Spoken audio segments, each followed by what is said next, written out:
TDP టికెట్ను తీసుకోవడం కోసమే మాజీ ఎమ్మెల్యే వరదరాజులరెడ్డి, ప్రవీణ్ రెడ్డి తనపై అబద్ధపు ఆరోపణలు చేస్తున్నారని వైఎస్ఆర్ జిల్లా ప్రొద్దుటూరు వైసీపీ ఎమ్మెల్యే రాచమల్లు శివప్రసాద్ రెడ్డి పేర్కొన్నారు.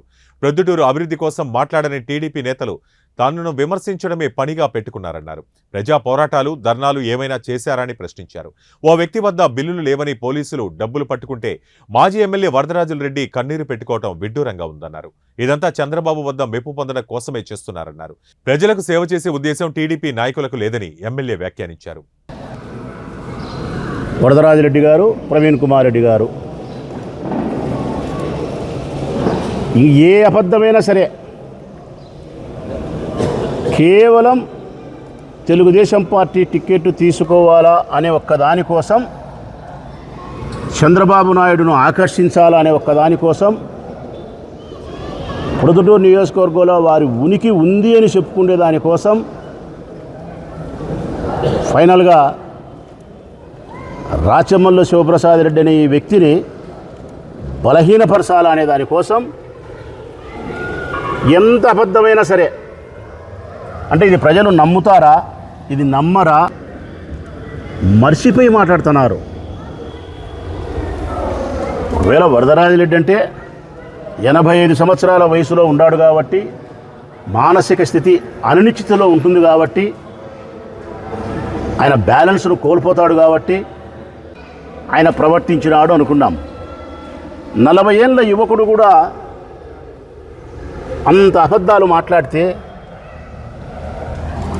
85 సంవత్సరాల పెద్దరికం ఉండే వరదరాజులరెడ్డి గారు మాట్లాడితే నేను ఎంత బాధపడతానో, నేను ఎంత బాధపడనో పక్కన పెడితే, ఏ రోజు కూడా ఈ నియోజకవర్గానికి సంబంధించిన ప్రజల యొక్క సమస్యల మీద కానీ, ఈ నియోజకవర్గ ప్రజల యొక్క అభివృద్ధి కొరకు కానీ, మీ హక్కుల కోసం కానీ, ప్రభుత్వానికి సంబంధించినటువంటి పథకాలు, కార్యక్రమాలకు సంబంధించి కానీ ఎప్పుడూ మాట్లాడరు. ఇంకా ప్రవీణ్ అయితే ఒక్కసారి కూడా మాట్లాడాడు, ఒక్క పోరాటం కూడా చేయడు.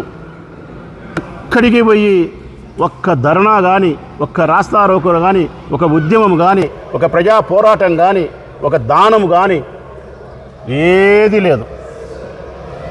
ఒకే ఒక అజెండా, రాచమల్లు శివప్రసాద్ రెడ్డి ఏమి చేసినా కూడా దాన్ని తప్పుగా చూపించడము, ఊర్లో ఏ తప్పు జరిగినా కూడా అది రాచమల్లు శివప్రసాద్ రెడ్డికి అంటించడము. పెద్ద ఆయన బల్ల గుద్ది గుద్ది గుద్ది గుద్ది అని ఏడుపు ఒకటే. మళ్ళా పెద్ద ఆయన నువ్వు వగలమారి ఏడుపులు ఏడుస్తావే నువ్వు? అయినా ఊళ్ళో వాళ్ళకు నష్టం కలిగితే ఏడ్చే మనిషివే నువ్వు? పెద్ద ఆయన మనుషులు సచ్చే ఏడ్చేవాని కాదు నువ్వు. నీ హృదయంలో జాలి కానీ, కరుణ కానీ, పాప భీతి కానీ, అయ్యో పాపమని కానీ లేహమంతే లేదు నీ శరీరంలో. నాకు తెలుసది. కరుడు గట్టిన కషాయి గుండె నీది. నీది విధ్వంసాన్ని కోరుకుంటుంది, సృష్టిని కోరుకోదు నీది, ఇతరులకు సహాయాన్ని కోరుకోదు నీ మనస్సు. సర్వనాశనం చేయాలంటావు దేన్నైనా కానీ. నీవు ఎవరికో నష్టం జరిగితే ఏడుపులంట, వగలమారి ఏడుపులు, అది 85 ఏళ్ళ వయసులో.